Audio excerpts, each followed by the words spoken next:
Nobody has a bad word to say about actor, author, chef, and bona fide America's sweetheart Valerie Bertinelli, but when it comes to her fashion sense, some of her fits have been less than stellar. Bertinelli's struggle to strike a balance between contrasting colors dates back to 1996, when she hit the red carpet in a black and white suit for the LA premiere of Twister. On top, she wore all white, pairing a white button-down shirt with an oversized blazer that was equally bright white. She could have created an eye-catching look by adding matching white pants, white shoes, and some striking gold or silver jewelry. Unfortunately, she went the opposite way, wearing all black on the bottom, which made the outfit feel disconnected. I don't get it. For Disneyland's Finding Nemo submarine voyage opening in 2007, Bertinelli went casual with an embroidered lavender cardigan, a white tank top, and jeans, a look that seemed thrown together at the last minute. The outfit would have worked better if she'd maybe tucked the white tank into the waistband of her jeans and tied the cardigan around her shoulders to make the look more edgy and deliberate. In 2007, Bertinelli walked the red carpet at the LA premiere of Disney's Rata-phooey in a black silk top and black trousers. The look could have been a win if the shades of black were more similar, but the difference in textures between the shirt and pants made the whole thing look discombobulated. Her choice of a vibrant yellow handbag with red detailing also didn't seem like it belonged in the mix.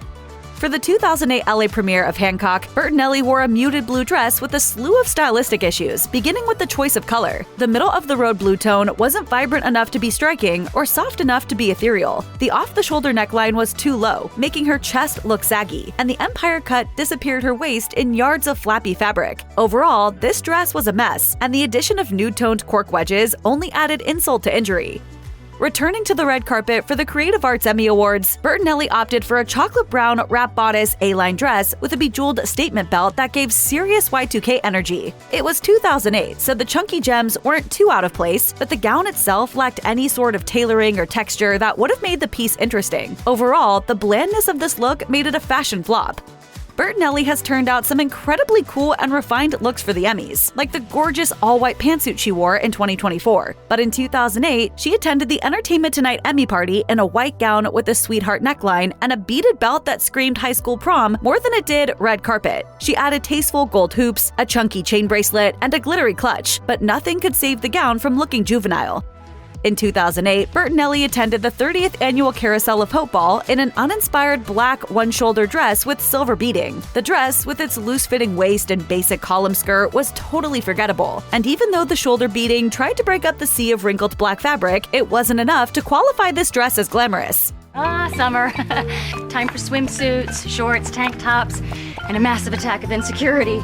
It would be hard to find anyone who made it through the early 2000s without seeing at least one Jenny Craig commercial. And as one of Jenny Craig's celebrity spokespeople, Bertinelli attended plenty of brand events, including a 2010 luncheon in Beverly Hills. For that occasion, she chose a little black dress that didn't do her hard-earned figure any favors. The frumpy knee-length shift featured matronly short sleeves that seemed better suited to an office party than a star-studded luncheon.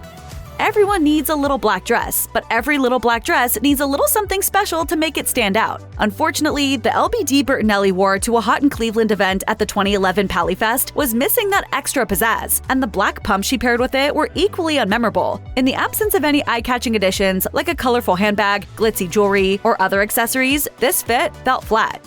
In 2011, Bertinelli made an appearance at yet another Jenny Craig event. This time, it was Jenny's Party in the Plaza, at which celebrities participated in a public cookout to promote the weight loss program and share tips on how to make the most of the summer months while maintaining healthy habits. For a summertime cookout, Bertinelli's slate gray crepe blouse and black shiny jeans were out of place among the bright colors worn by her fellow attendees, including Nicole Sullivan, Ross Matthews, and Sarah Rue.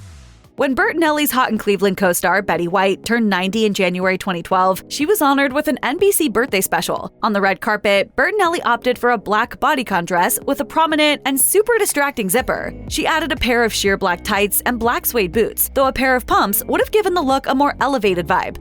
In 2012, Bertinelli was honored with a star on the Hollywood Walk of Fame. I've watched you spectacularly juggle motherhood, family, and career. One would expect a display of Hollywood glamour for the unveiling, but Bertinelli's outfit looked like an afterthought. She wore an unexciting ivory eyelet lace dress with an illusion neckline and matching ivory peep-toe satin pumps. The knee-length dress would have been fine for a Sunday brunch with the girls, but it underdelivered on the Walk of Fame. Bertinelli attended the OU event presented by O, the Oprah magazine, as a Jenny Craig brand ambassador, but her look was questionable. Her black slacks were too long, and she had a strange orange ribbon around her waist that almost looked like a measuring tape. Maybe it was a not too subtle nod to her success on the Jenny Craig program, but it did her no favors and seemed like an oddly pointed choice for the event. At a 2012 signing for her first cookbook, One Dish at a Time, Delicious Recipes and Stories from My Italian-American Childhood and Beyond, Bertinelli greeted fans in a navy blue and black combo she should have left at home. The knit V-neck tunic with an asymmetrical hem would have been an inoffensive choice if it had been paired with something other than black leggings and knee-high suede boots that made her look like she was wearing footy pajamas. In 2015, Bertinelli popped by the set of Extra in Times Square in an outfit that was so close to being chic and minimalist, but ultimately flopped due to her poor choice of accessories. The basic fit showed promise. She paired black skinny jeans with a black and white gingham shirt beneath a black crew sweater. The look was fresh and unfussy before she sabotaged herself with a gimmicky key pendant and a pair of messy fold-over boots. There's a time and a place for an all-black outfit, but hosting an event for the Food Network and Cooking Channel's Wine and Food Festival isn't one of them. In 2016, Bertinelli literally blended into the background in her black button-down shirt, black jeans, and black leather boots. Aside from looking like a floating head with forearms on stage, the outfit was as basic as it gets, with no fashion point of view. At Barilla's Italian Bites on the Beach in 2017, Bertinelli was joined by Chop Judge Alex Guarnaschelli to host the event, for which they cooked iconic, inspiring dishes from all the different regions of Italy. What wasn't so iconic or inspiring was the green peasant top, black skinny jeans, and espadrille combo she wore. For the launch of her book, Valerie's Home Cooking in 2017, Bertinelli wore an orange peasant top that wasn't so much eye-catching as it was an eyesore. The neon orange blouse was overwhelming and drew attention away from her face. To make matters worse, she added black pants to the ensemble, which gave the look an unflattering Halloween-like quality. If Bertinelli wanted to opt for orange, a more muted hue paired with a neutral earth tone pant would have been better suited to her complexion. Bertinelli struggled to strike a sartorial balance at the 2018 Discovery Upfront event when she combined a deep emerald green velvet top with an equally dark pair of jeans and black boots. It just ended up looking like a mass of dark fabric. Somebody should have reminded her about the importance of contrast when building an outfit. For example, a deep emerald velvet top would have popped against a pair of medium wash jeans, rather than the ultra-dark navy pair she wore for this event. Bertinelli leaned into the boho aesthetic when she wore a huge purple and gray scarf over a full black outfit to the 2018 New York Wine and Food Festival. The concept for the outfit was solid, but the scarf took center stage, and not in a good way. The fact that it was so bulky took all the attention away from her face and the other pieces she wore to the event. In the years following the premiere of her show, Valerie's Home Cooking, Bertinelli became a fixture at Food Network events, including the New York Wine and Food Festival. During the 2019 festival, Bertinelli hosted a rooftop rosé event in a bright teal suit jacket and white collared shirt, which would have been fabulous if paired with matching teal or white pants. Unfortunately, Bertinelli made the mistake of wearing black pants and shoes, which seemed to cut off the look at the waist.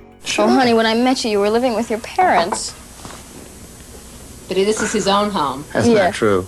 Bertinelli and Eddie Van Halen's relationship may not have lasted, but their devotion to their son, Wolfgang Van Halen, has never wavered. Wolfgang followed in his father's footsteps and became a musician, and his mom accompanied him to the 2022 Grammys when he was nominated for Best Rock Song for his single Distance. The Grammys are an opportunity for celebs to pull out all the fashion stops, but for some reason, Bertinelli didn't dress to impress that year. Blowing so much crying that I have to get my eyelashes glued back on by that lovely lady over there. The star wore an oversized black cardigan with a black and white polka dot chiffon scarf that didn't come close to matching the glitz and glamour of the occasion.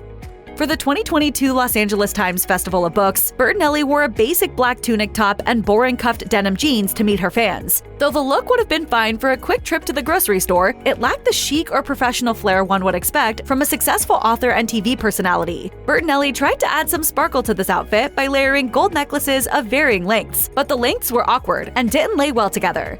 Fashion is about self-expression and, occasionally, pushing the envelope, so it's no surprise that we often see style rules being broken in the name of creativity. But in Bertinelli's case, she probably should have taken some of those rules to heart. During Project Angel Foods Lead with Love 4, a fundraising special in 2023, she chose to wear a navy blue top with a tiny floral print, then committed a fashion don't by pairing the top with black jeans and black sneakers, which clashed with the navy blue.